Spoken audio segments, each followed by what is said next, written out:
Welcome back, my friends, to the I Was Born to Do This podcast. I am so excited today because we have one of our very own Joan of Arc published authors on the show with us, Kelly Clements.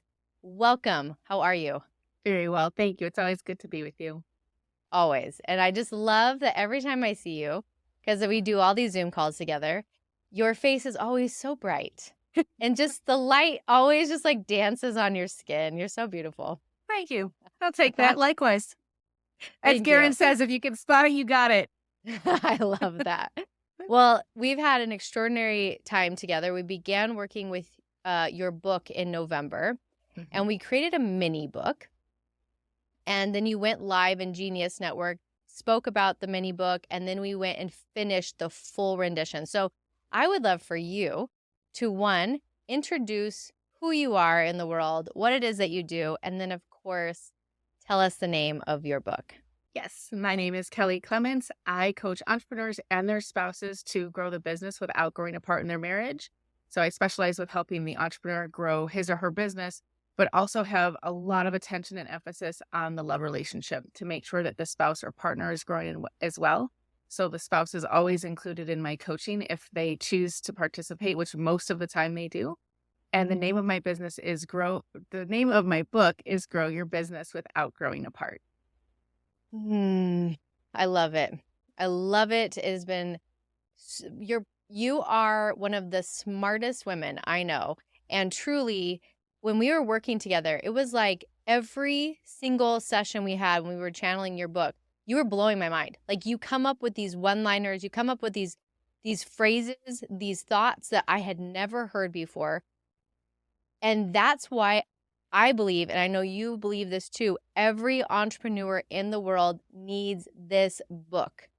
Why do you feel that way? Tell me a little bit about why.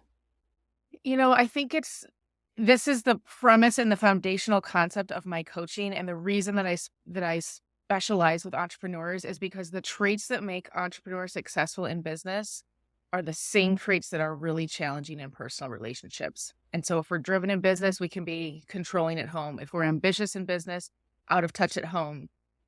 Into personal development, it could come across as selfish. If we're great delegators, it can be lazy. So it's the shadow side of our strengths. And if we're not in the light, we don't understand how to work with shadows. And so it's often the spouse that gets the flip side of what the world sees in an entrepreneurial presence. And so having been through both sides of the having been through entrepreneurial relationships on both sides of the equation, once as the more ambitious partner in my first marriage, and then the second as the spouse not the spouse, but the partner who lost my identity in the gravitational pull of my partner and his business, I deeply relate, appreciate, and respect both people in that equation because they're both it's a lonely journey. Entrepreneurship is lonely. And if you think being an entrepreneur is lonely, the role of a spouse can be even lonelier. And I think couples find such relief in finding somebody who can connect to both of those journeys and help bring them together. That's what I feel like when we say in this podcast, I was born to do this. Hearing that story, it's you were born to do this. Your purpose it began with both of these experiences that both sides, which allows you to meet both the spouse and the entrepreneur in their languages. Yes. Why else would you say, like, down to your gut, like, why were you born to do this work? I was thinking about that, and it's hard to say that I was born for this because this work was born out of such trauma. It was born out of a lot of mistakes, mine and others. It was born out of a lot of skin knees. And so it's hard to say that we ever come into this life for that experience. I believe that we're here to love and shine and multiply and be in the light. And like I said, we need to be in those shadows sometimes. So it's hard to say that I came here for that much disaster in my life. But I will tell you, because when I think about what we're born for, and this is something that I help the spouses with, and so I want this to be relatable and applicable to your audience. When people are looking for more purpose and they're looking for ways to find the thing that lights them up, often they default to, it has to be a profession. I love dancing, so I'm gonna become a dance instructor. Or I love cooking, so I'm gonna open a catering business. And that's a great start, but it's not always feasible. And so when I talk about people finding their purpose of what they were born to do, I talk about the things that put instantaneously can put a lump in their throat or a tear in their eye. And for me, the first time I collided headfirst with my purpose was actually in high school. I was born and raised in a sports family, and I had this calling to do theater. None of my friends did theater, but I just wanted to be on the stage, and so I tried out for the spring musical, and I got cast, and as I was walking on the stage, I was uncontrollably weeping, and it was because I was like, "Oh my god, this is it. Like, this is what I'm here for." And so I didn't, I wasn't on Broadway or I got into movies or TV or anything like that. I am using my message for my audience in that way, and so when I'm speaking, I found a way to marry my innate gifts of just wanting to be on that stage or have that platform with a powerful message that is my own. And so the reason I share that is when people are like, why am I here? It doesn't have to be profession. It can be the thing that just like puts that lump in your throat and you have a hard time talking through. Like, that's purpose and that's why we're here. Mm, I love that. And I love hearing how this prepped you for this now. Mhm. And that this is what you're here to do, because every time I hear you speak, it blows my mind. So, what I want to do is dive right in. I have a lot of entrepreneurs who listen to this podcast because I love entrepreneurship. This is the thing, right? Mhm. So, I know as an entrepreneur, I struggled in relationship. Your content has made such a difference for me. If you could go into your heart right now and maybe pick out, let's just start with one, but I want to do like 3 shifts in perspectives that you help people understand. What would you say is the first entry point? If someone has come to you, they're an entrepreneur or it's the spouse of an entrepreneur, what is the entry point that you're going to help Mhm. them kind of get softer, understand something that's going to make a big difference for them? It's so personal, and that's part of my gift is like I because I'm so in tune with it with my content. I hear the words and I know exactly which pain point we're gonna go to. I think the one that happens most often, the symptom that brings them to me most often is we're disconnected. My spouse has lost primarily it's herself. She's not lit up anymore. She doesn't understand my journey. She's starting to get resentful. Or the spouse might say, like, the business gets the best of him. I get the rest of him. We don't get the same priorities or attention. We're always an afterthought. And, of course, they both insist that that's not the story. And that's the result of what has happened in terms of the fraying of how entrepreneurs are showing up in their personal relationship. And so I think the first perspective shift is really, like, the framework I use for this is what's called the relationship spectrum, which is looking at an entrepreneur who I typically label as the alpha in the relationship. They're the ones that have the stronger personality, tend to be more self-preserving, tend to be more enrolling others in their vision, which to the spouse can feel like it's my way or the highway. And the spouse, if entrepreneur is alpha, that would put the spouse on the beta spectrum, which is the yielder, the accommodator, the obliger. And when both of those people take their strengths too far, they go from being in a really healthy synergy to actually becoming polarized, where the alpha will take his leadership way too far and become dictatorial, and the spouse will take her support way too far and become self-sacrificial. And now we have a recipe for disaster. And I call that distance between unhealthy alpha and unhealthy beta is actually becomes the ambition gap, because the entrepreneur can get so focused on, let's go. I know how to do this. I'm smart. I'm capable. I'm fast. Let's go. Let's go. Let's go. And the spouse can become so depleted. She shuts down. She's exhausted. I'd rather keep the peace than fight about this. And one decision at a time, she slides down that spectrum, and soon she gets to the point of total exhaustion. And that's normally when they come to me like, Kelly, I don't even want to fight about this anymore. I don't even care. I just need to get through this. And so their souls are begging for freedom and expression. Their logical mind can't find a way. And so it's recalibrating communication patterns to make room for both of them. That's often the deep work that we need to do so that we can get some other strategies online as well that help bring them together and get them back to the place of intimacy and deep connection that they're both looking for. Mm. I just feel so much truth in this, and I think everyone who's listening can find themselves in this.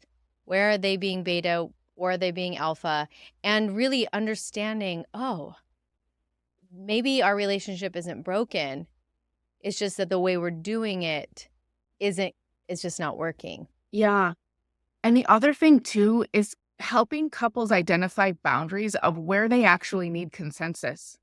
Like some of the things that they disagree about, it's actually fine. We don't need consensus in this area. And the mantra I use here is you do you, I'll do me. And we find where we intersect and we do live together there, but we're not going to fight about how the dishwasher is loaded or how she's going to spend her spend her hobby or pursue her passion. Like there's two individuals here and we need to make room for both individuals inside the container of the relationship. Because when both people feel like they have to sacrifice in the name of the relationship and they start edging themselves out to make the couplehood work, of course they're both going to feel resentful. Of course they're both going to feel like something's not working because they've edged the core pieces of themselves out. And so this relationship spectrum makes room for both people fully at the table. I love that. I love that. So let's say someone comes in and you walk them through this. They start to see this. They start to understand the alpha and the beta and where they're at on this ambition growth. Where is that what you call it? Ambition gap, ambition gap. Where do you then, I know everyone's different, but talk to me about play. Talk to me about all these different pieces that are inside your book that really help this couple begin to thrive. Not Yeah. just like, okay, we can make it. Like that feeling of like, can I make it through this? Is like, what the hell is that? Yeah, right. We've all been there. Like, can Yeah. I just make it through this? Like, is there a timeline? Is there a gap? So here's the space of where you're like, let's not just make it through. Let's like really create. How do you help them do that? Play is my favorite playground for that. Because play is where love grows. Play is the opposite of work. It's the opposite of depression and the grind and logistics and responsibilities. And when we look at couplehood and how we go from meeting and dating to married, it's because the dating stage is filled with play. It's tailgating, hiking, kayaking, concerts. It's all of the fun stuff. And so that's where it's really easy to fall in love because both people are unbridled. We get to see the light in one another. We get to see both people at their best, but that's where we connect. And then we add in the house, the businesses, the cars, the kids, the pets, the aging parents, and all of these responsibilities. And play gets squeezed out the window. And so, of course, we can fall into ruts. And, so I start with play to help couples get reconnected. And I do that through date nights. And this is what's different about the date nights that I coach my couples through is that it's not dinner and a movie. Because when you're at dinner, what are you talking about? The kids, the pets, the house, the business. And it just perpetuates this rut. And so play is when bodies are moving and it's where we connect. And it started there. I actually have my degree in recreation. And so it started in the way that people fall in love is through play. But then the more and more time I was in entrepreneurial circles and working with entrepreneurs and coaching, and I started learning more about flow. That's actually, I was like, oh, this is why play is so important. Because entrepreneurs, just like elite athletes, musicians, artists, achieve flow in work. It's when we get into the zone and we get great results with effort. We lose track of time. Everything else fades away. And it's a dopamine rush. It's where all the good brain chemicals are released and the same chemicals that cause addiction. And so that's how workaholism starts. And so spouses of entrepreneurs have that to contend with. They have that whole adrenaline rush that entrepreneurs get in their business versus what happens at home with the grind and the carpool and fix the refrigerator and the garage door needs fixed. And like, there's too much at home. And so of course the entrepreneur is always gravitating back towards work. Play activates the same chemicals as flow does, except it adds the extra boost of oxytocin, which is a love hormone. So in play with your partner for entrepreneurs, when you have that sense of play with your partner, you can actually duplicate flow states at work and then some because it bonds you with that person. And so when I talk about play, it's moving your bodies. It's following Stephen Kotler's recipe for flow, outdoor novel environments. You and the activity are one. There's a slight degree of competition and engagement, but it's not an obligation. And when you're in that state with your partner, it creates a completely different bond. Mm. I love this. I love this. So, flow state's like where I want to play all the time. Yeah. What I really think is great about you and your book is that people can hear play, but because they haven't played for so long, Hmm.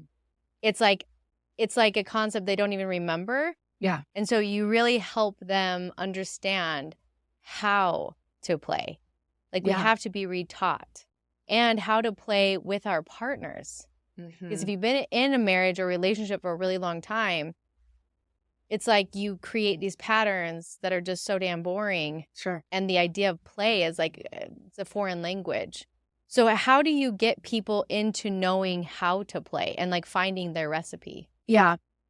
Couple things. First, it depends on the stage of their existing relationship. So if they're cold and distant, hard hearts, I start with onlooker play. This is the lowest level of intimacy. It doesn't require a ton of engagement. It doesn't require a ton of collaboration. It's go to a comedy club together, go watch a show together, go watch a musical or theater. Like do something where you're getting to watch that gives you something different to talk about afterwards.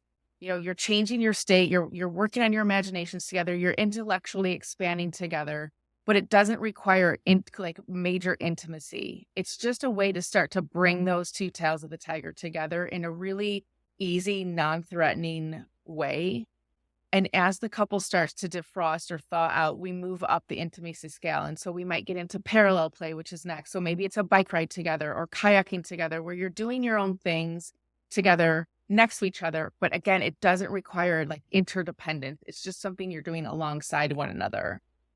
As we move up the scale, it might get into physical play, which could be walking together, or running together. It might be a workout together.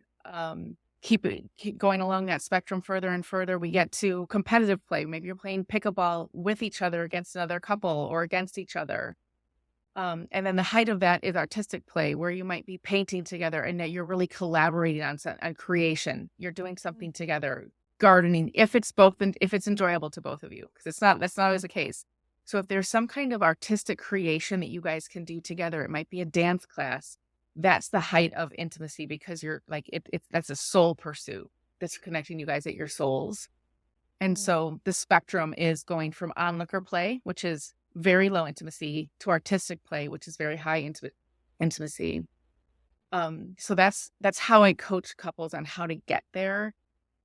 But you brought up a good point. Like we don't really know what to do. And a lot of times by the time my couples get to me, it's like their idea of play is very different. Often they consider that evidence that they're no longer compatible or evidence of how challenged the relationship has become. And this is where I allow both people to come back to the table. Where what if we didn't treat our differences as a liability, but instead we treated them as a life expander? And so it expands what's possible for us as a couple because we get to spend one date night doing what you love to do most, and the next date night we get to spend doing what I love to do most, and we bring each other into one another's worlds. And now that expands both people's experience and exposure to life. And so if we treat our differences as a way to expand our life experience instead of narrow it, it's a completely different relationship to how we're going to go out and play together. Because some people like really I call it crop dusting. They just like crop dust through when they travel, they just want to blow through the cities. And one spouse is like, no, I want to sit and linger and like people watch. And so it's taking turns in one another's spaces and totally immersing yourself in what's available to one another's differences. I love this. What it brings for me is, my marriage ended 7 months ago, so I definitely know what it feels like to have relationship break. And what I want to bring here is to all those who are listening, who feels like how I felt, and I'm sure you felt when your marriage ended, right? Where it's just like a place of hopelessness and a place of like no repair. Mm-hmm. What I love that you bring is that you bring in the hope and you bring in tactical things that this is how I can begin to repair. Mhm. And there's this image that keeps coming to me. And I don't know if you said this in one of our coaching sessions. So this is probably yours, but it keeps coming to me, which is like if I go on a trip with someone, I always have my clothes in my suitcase and he would have his clothes in his suitcase. I'm never wearing his clothes. That Yeah. seems ridiculous. And when you talk like this, it's like somehow we were taught that we're supposed to wear their clothes, but you teach like, no, you wear yours and he wears his, but you're Right. on the trip together. Right. Right. Right? Because that's total accountability to making sure that both people are showing up fully. And Mm. this was the line that changed the game for me in my relationship. So in my first marriage, I was hyper alpha, unhealthy alpha, my way or the highway, let's go. I know everything. Get out of my way. And so I learned a lot about emasculation. I learned a lot about both people showing up fully and what happens when your partner just keeps obliging. Like at one point I was like, just fight with me, like push back something. And so in my next relationship, when I was with another fellow entrepreneur, equally driven, equally ambitious, equally weird, it was amazing at first until years in, one day he looked at me and he said, "Where's Kelly? Where's the woman I fell in love with that could light up any room?" And I was like, oh, wow. Like I had gone from unhealthy alpha to unhealthy beta. And I realized in that moment, he hadn't taken anything from me. I had given it to him. And so this framework of wear your own clothes forces both people to pack your own suitcases, like make sure that you're holding space for yourself in the relationship. And that comes through communicating boundaries and expectations. Mm. Oh, I love this. I love this. And I want to just appreciate your journey. Like for this minute here. Like appreciate the journey for you to have been full alpha and then watch go to full beta to like have walked both pathways. How does it feel now to be in a relationship where you find yourself more in the healthy middle? How does that feel to your body? Um, Ease, held, downstream, effortless. I'm not saying that my relationship is easy. It is. But the work and the accountability of showing up for communication is exponentially. I mean, it feels effortless. Like, oh, this is actually how it's supposed to be. And so contrast is a powerful teacher. And I think for all of us, when we come out of one extreme, it's natural to overcorrect and go totally to the other extreme. So I'm glad that I have the contrast of both of those extremes because both of them were exhausting. Hyper alpha was exhausting and it was dry and brittle and lonely and frustrating. And then unhealthy beta, hyper beta was exhausting, lonely, like it was uncertain, rocky, insecure. And so both of those contrast to show of like, oh, ease and no fear, no judgment. Like I'm not scanning for evidence of like the ways that he's doing too much or too little of anything. Like we're both just showing up and we both just keep going. And the rule out of the get-go has like, maybe this is the deal breaker. Like we're a yes until we're a no. And every day is just another yes. It's just another yes. Like we're not attached to this. We have to keep cramming ourselves into this like little narrow version of a relationship that's going to take us till, the sun sets. We're a full yes until we're a no. And when we keep both showing up fully and we keep knowing like what space the other one holds, it's really, really easy to just keep taking the next step. Mhm. Oh, I love it. And I love that you use the word downstream. Mm. Like that just feels so good to me. Like, I go on the rivers all the time with my kids and going upstream is so damn hard. Yeah. And when you just go downstream, it's just like, oh, this feels Fun. so nice. Yeah. The sun is on you, the birds are flying. Yeah, it's a whole thing. So I Yeah. love that visualization. I would love for you to show us. Do you have your book with you? Can you show us the cover of your book? That's so beautiful. Oh, I love it. I love the imagery. I love the piece. Mm. And I want you, as we're kind of rounding up here, I want you to explain, because this is going to help our entrepreneurs right now, why it's so important for them to focus on relationship and how this is going to help their business. Yeah. This is the catalyst. You know, a lot of times when I'm working with the entrepreneur, they're like, just tell me what to do. Like, I'm exhausted. Just tell me what to do. And I do. They have a dashboard that we use so that they actually have metrics that they can measure. But what they don't understand, like once they get some wind in their sails and they start to experience is, oh my gosh, like this actually is 1 + 1 = 3 synergy. Like the wind is at my back. I'm not spending so much time on the ride home or like towards the end of my day. Like, what am I going to be in trouble for now? Or what I have to have eyes on now? Like it is, now I can't wait to get home. And one of my favorite lines from my clients, he said, for the first time in our 16-year marriage, I haven't wished it was like it was in the beginning because it's better now than it was then. And I like when they can understand that the relationship is a multiplier, especially if the entrepreneur is a man and the spouse is a woman, that feminine presence is a multiplier. Give a woman anything, she'll multiply it. And so if you can give the woman the provision, the protection, the pursuit that most women are craving or seeking in relationship, she'll turn around with exponential praise, exponential playfulness, exponential support in your purpose. And that's the catalyst. You know, the metaphor that I use is the Clydesdale. One Clydesdale can pull, I think, 8,000 pounds. And so you think if you put two together, they can pull 16,000 pounds. But actually, two Clydesdales working together can pull 24,000 pounds. It's the ultimate example of 1 + 1 = 3 synergy. And so for an entrepreneur who hasn't gotten the love relationship right, no matter how much he's killing it in business, he is only at 33% capacity because he's missing that full multiplier of that powerful partnership.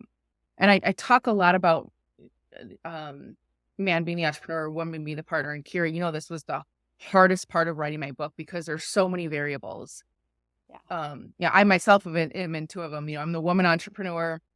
I'm unmarried. Like there's same sex couples. Like there's tons of variables. And so I speak very generally, and I want to underscore there are gender nuances in my work, and all couples can benefit from this. You know, it takes some work to make sure that the roles and the pronouns are appropriate for you, but all of this supports all couples, especially if there's an entrepreneur in the mix, because it's that, I mean, we're wild cards.